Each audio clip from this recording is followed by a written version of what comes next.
Now that main event on NXT Heatwave damn near brought a tear to my eye. Like, I genuinely was smiling all the way through. You guys know how big of a stan I was for Oba Femi, so you guys know how close I was to a heart attack when he almost lost. But hey, I love Javon Evans. That was just a fucking insane match. Just go watch it. If you haven't, just cancel this video, go watch it. But you've probably already watched it, so you know that match was insanely great. Like, I have convinced myself already over the past few weeks that Javon Evans might stand a chance, and when he was this close, this damn close to defeating Oba Femi, I nearly popped. And yeah, it didn't happen, and I'm not complaining, man. Oba Femi can keep that championship. Honestly, at this point, I don't see anybody else who can beat Oba Femi. Like, Ricky Saints came out after the match and he tried to have a stare down with Oba Femi, but let's be honest, Oba Femi is he's just much more charismatic than Ricky Saints.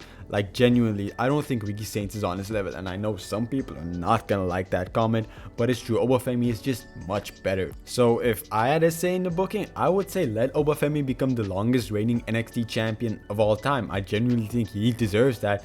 And just to be fair, nobody else besides Javon Evans and maybe Trick Williams are perfect for taking that belt for Oba Femi.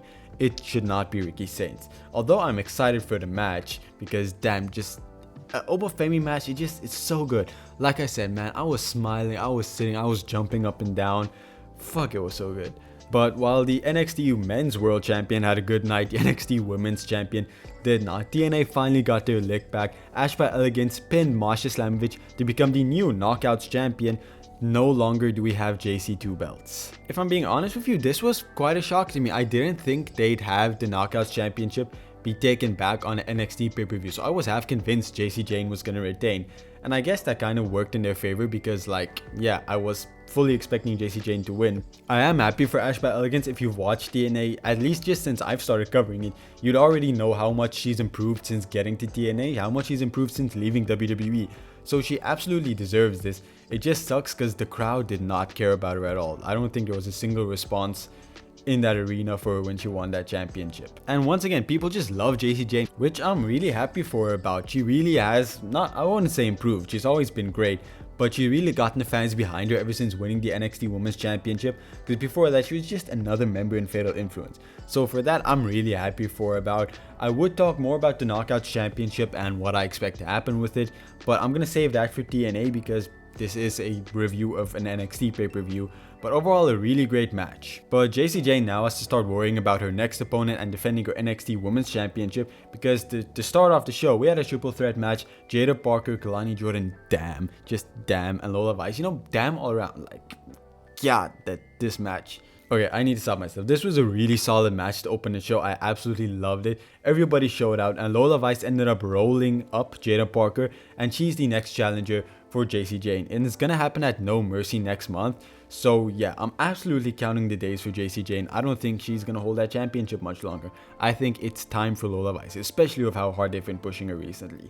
And it's not a diss against JC Jane, right? I really like her. I think her championship reign has been incredible, but I also don't think she's gonna hold it for much longer. I think what made her belt special is, you know, not only holding both championships, but also the fact that she keeps overcoming the odds. I don't think that works if your reign goes 200 days.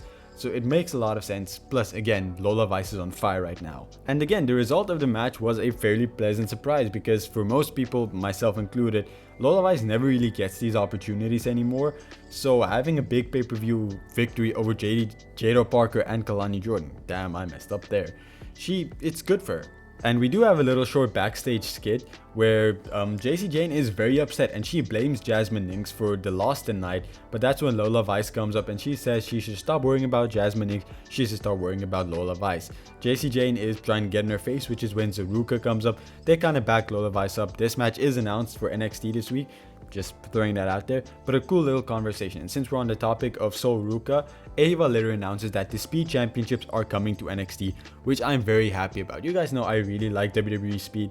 I was planning on covering it, but the show just ended up dying, so I never got to it. But I think it fits perfectly on NXT, right? NXT has a bunch of weird ass titles like the Heritage Cup, so I think it's gonna be perfect, especially the 3-minute concept. NXT tends to do very short matches very well, so I think it's gonna be perfect. And the fact that we keep Sol Ruka being sold 2 belts, absolute perfection. She's great.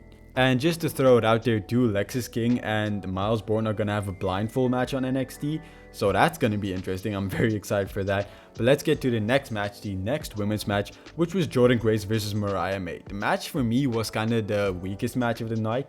It wasn't an awful match at all. I think it was a pretty good match. I just didn't feel like it got to that next step that it needed to.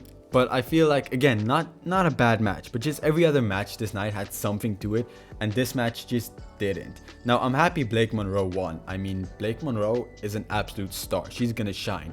Jordynne Grace, like I said, the same with Ricky Starks, Saints, whatever.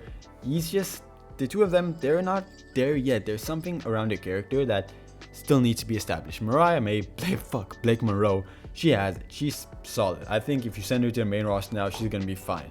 Now, I understand why she's on NXT, right? You kind of want the big names on NXT too, just to get that viewership. Makes sense. Happy she won.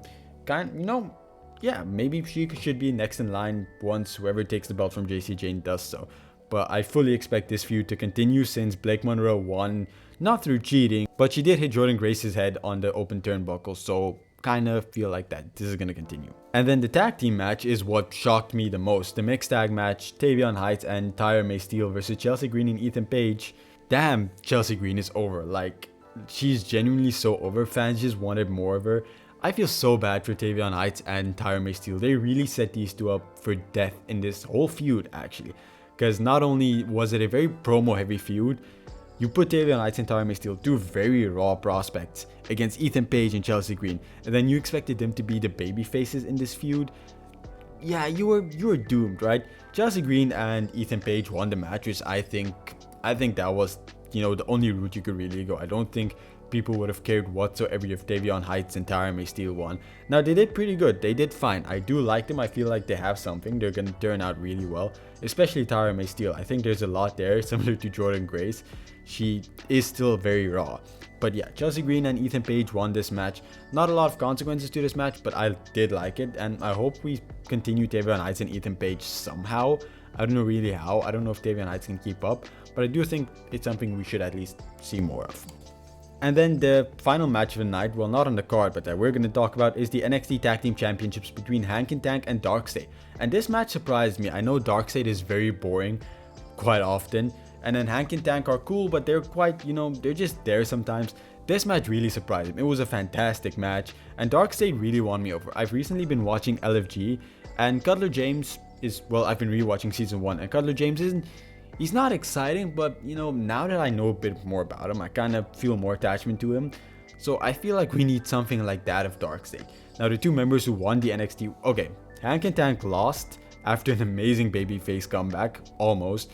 They ended up losing. So your new NXT Tag Team Champions are Dion Lennox and Osiris. Me personally, I'm slowly starting to buy more into Darkseid, slowly starting to see them more, feel them more. So I like this decision. I think it's good. I mean, Hank and Tank's reign was just a whole lot of nothing. There is nothing memorable that really happened with it. So, I'm not glad it's over, but I really don't care. And I do think Darkseid can do a whole lot more with the tag team belts than Hank and Tank can. Now, what that is, I have no idea.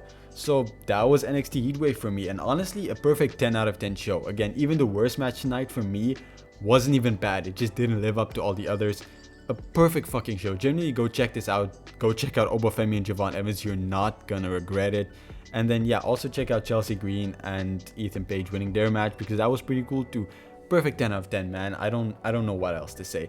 So if you like this video, leave a like, subscribe. I cover NXT and TNA every week, including their pay-per-views and Evolve. So I kind of got some stuff for you, mostly surrounding WWE and its developmental. If you're interested in that, let me know. And I want to start covering Raw and SmackDown, but I don't know, right? Because my whole channel has been focused on the lower tier stuff of WWE and TNA by association. Would you like to see me cover Raw, SmackDown, and that stuff? I feel like I can, but I want to know if that's something that interests you guys. So let me know, and then I hope to see you again soon. Goodbye, everyone.